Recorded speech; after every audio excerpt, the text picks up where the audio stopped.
안녕하세요. 안녕하세요. 네, 반갑습니다. 네, 반갑습니다. 먼저 궁금한 거 하나씩들 할게요. 어떤 게 더 궁금하세요? 대우 아파트하고 예, 예. 세류동에 있는 아파트 중에 대우 아파트요. 대우 아파트가 더 궁금하세요? 네네. 지금 현재 거주하고 있어가지고. 네, 그러면 세류역 옆에 있는 미영 아파트 먼저 말씀드려 볼게요. 예, 예. 좀 덜 궁금한 거 먼저 딱 치우려고 해요. 네, 지금 미영 아파트 같은 경우는 세류역 바로 옆에 붙어 있는 거잖아요. 네네. 1호선이 되는 거고. 얘는 이제 주택임대 사업 등록을 했다고 말씀하셨죠? 네네. 18년도에 해놨어요. 18년 9월. 2018년도에 그럼 장기로 하셨겠네요. 예, 예. 8년짜리 장기로. 장기로 등록을 하셨고, 그러면 8년짜리 장기면 이제 8년 채우시게 되면 네. 50% 장기 보유 특별 공제 받으시는 건 아시죠? 예, 예. 그리고 10년 다 채우시게 되면, 그러니까 2년 더해서 10년 채우시게 되면 70% 공제 받으실 수 있는 거예요. 예, 예. 그러니까 장기 보유 특별 공제를 받으시는 거예요. 예, 예. 그러니까 세금이 거의 뭐 70% 받는다고 하면 세금은 거의 안 나오겠죠. 예, 예. 그러니까 미영 아파트는 중간에 팔아버리게 되면 네.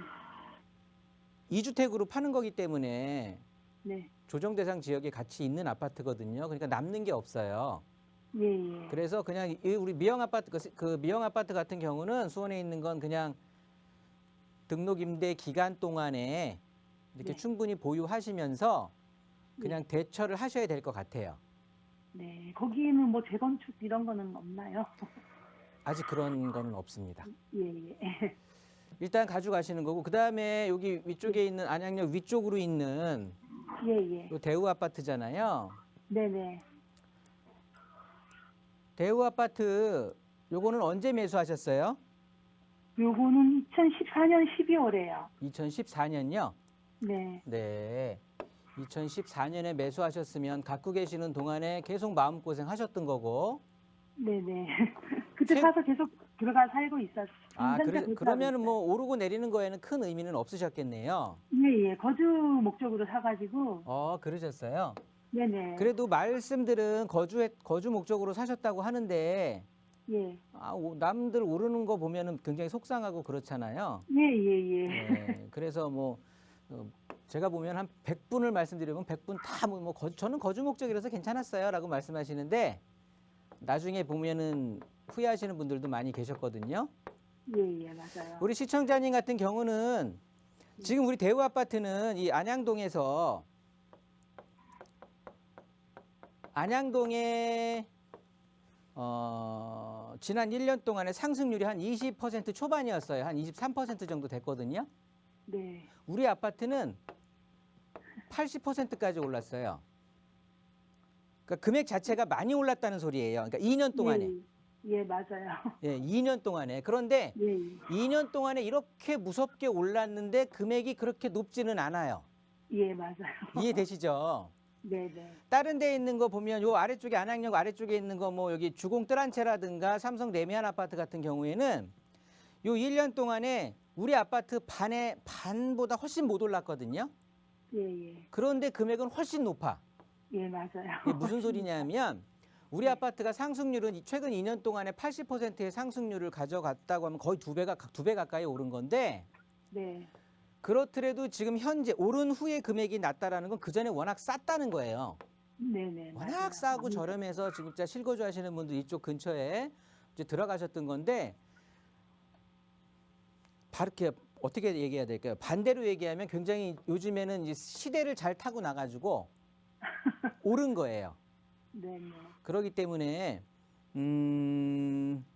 여기를 지금 이 시기에 새로 투자를 하면 어떨까요? 질문을 만약에 주셨다 그러면 저는 반대를 했을 것 같은데요.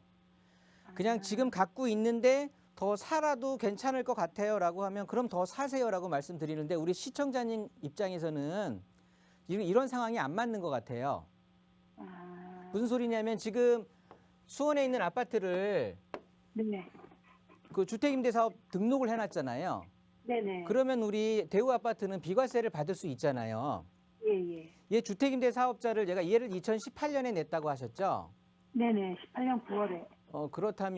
그렇다면 우리 대우 아파트 같은 경우는 요게 두 가지가 있어요. 두 가지. 뭐냐면 일시적 일시적 이주택에 대한 비과세를 받으실 수가 있고요. 그렇지 않으면 거주주택 비과세라는 거 들어보셨죠? 네네. 요거를 모두 다 중첩 받으실 수가 있어요. 아, 그러니까 편한 걸 나한테 내 상황에 맞는 걸로 받으실 수가 있는 거거든요. 아, 무슨 소리냐? 대우 아파트를 지금 매도하고 다른 아파트를 산다라고 해도 얘를 비과세 받을 수 있는 거예요. 대신 미용 일시적 아파트를요? 이주택에 대한 조건은 갖춰야 되겠죠. 아, 무슨 소리냐면 예를 들어서 조정지역 내에다가 내가 새로 살 집을 다시 산다고 하면 네네. 예전에는 3년 뭐 1년 뒤에 사서 뭐 3년 이렇게 얘기를 했었는데 네. 그건 아시죠? 기본적으로 1, 2, 3은 네. 아시는 거죠? 네네. 예, 우리 집 팔고 나서 1년 뒤에 두 번째 주택을 사야 되는 거고 예, 예. 요 상황은 아시는 거죠? 비과세 조건을 네. 맞추는 상황은. 그렇다고 네, 근데 네. 이게 이제 3년이 아니라 조정 대상 지역에서는 1년으로 줄어들어 버렸잖아요. 예, 예. 그러니까 지금 요 현재는 기간에 1년이잖아요. 네, 요 기간을 맞추면서 그러니까 일시적 이주택에 대한 비과세 조건을 갖춰 가면서 아, 미형 아파트는 그냥 주택임대 사업 주택으로 놔두고 네네. 우리 대우 아파트를 정리 매도하고 일시적으로 내가 새로 살 집을 다시 매도한다라고 하면 비과세를 받으실 수가 있다고. 그렇지 않고 내가 다 뭐 안 그러고 나는 그냥 거주주택 비과세 받고 싶다 그러면 받으실 수 있는 거예요. 그러니까 중첩이 가능하니까 나한테 맞는 내 상황에 맞는 걸 하시면 되고. 예, 예. 그런데 세금은 조금 달라요. 무슨 소리냐면 양도세는 네. 국세예요. 네. 그리고 내가 다시 2주택짜리를 사야 될 거 아니에요. 예를 들어서 만약에 네. 일시적 2주택에 대한 비과세를 받는다고 하면 네. 그러면 취득하는 건 요거는 지방세예요. 예, 예. 그래서 양도세 비과세를 할 때는 우리 주택임대사업자 등록돼 있는 우리 미형 아파트를 주택수에 포함을 안 해도 돼요. 그런데 취득세는 양도세하고는 성격이 다르기 때문에 얘는 주택수에 포함이 돼요. 취득세는 2주택으로 지금 중과를 받는다고요. 그러니까 집을 중과를 파는 거는 비과세로 팔 수 있는데 취득하는 건 중과세를 맞는다고요. 이해되시죠? 8% 내는 거예요. 예, 예. 무슨 소리인지 알겠어요. 네, 그렇게 감안하더라도 일시적 2주택으로 그렇게 하셔도 되는 거고 네. 그러면서 나중에 거주주택 비과세를 한 번 더 받으실 수 있어요. 왜냐하면 2019년 우리 지금 얘 등록하셨을 때 상황에 2019년 2월 11일 날 네. 여기 대우 아파트에 거주하고 계셨죠? 대우 예. 아파트가 거주주택이었죠? 예, 예. 거주주택이었어요. 그러면 일시적 2주택으로 받고 나중에 거주주택 한 번 더 받으실 수 있어요. 그러니까 그걸 내 상황에 맞게 잘 이렇게 처분을 하실 때 그렇게 상황에 맞게 처분하시면 되는 거예요. 그러면 지금 저희가 여기 대우 아파트도 지금 30년 넘었는데 뭐 리모델링이나 이런 거 하고는 별로 가깝지가 않나요? 지금 제 안테나에서는 없어요. 그리고 그러면 그 대우 아파트의 상황을 보더라도 네. 지금 기존에 찾아먹은 용적률 자체가 높습니다. 예, 예, 맞아요. 그래서 용적률 상향에 대한 어떤 정부 차원에서 어떤 법 개정이 이루어지지 않는 한 쉽지 않을 것 같고요. 그리고 대우 아파트가 그렇게 선호했던 아파트가 아니었잖아요. 예, 예, 맞아요. 그러니까 올라도 지금 싼 금액인 거고. 그렇다고 보면 재건축에 대한 그 엔진이 그렇게 강하게 돌지는 않을 것 같다는 판단이거든요.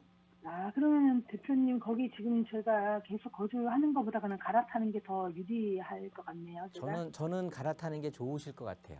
예, 예. 그럼 제가 지금 갈아타게 되면은 갈아타도 지금 현재 1주택으로 제가 이제 나중에 팔 때 양도세하고 그런 거는 혜택을 볼 수 있다는 얘기죠. 네, 여태 말씀드린 게 그 내용이고요.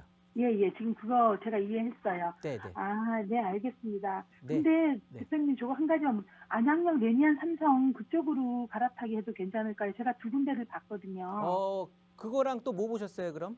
그거하고 범대역에 네. 바람동의 샛별 한양 아파트하고 수리산의 한라 1차하고 세 가지를 봤어요. 그러면 예, 예. 지금 자녀분이 어떻게 되시죠?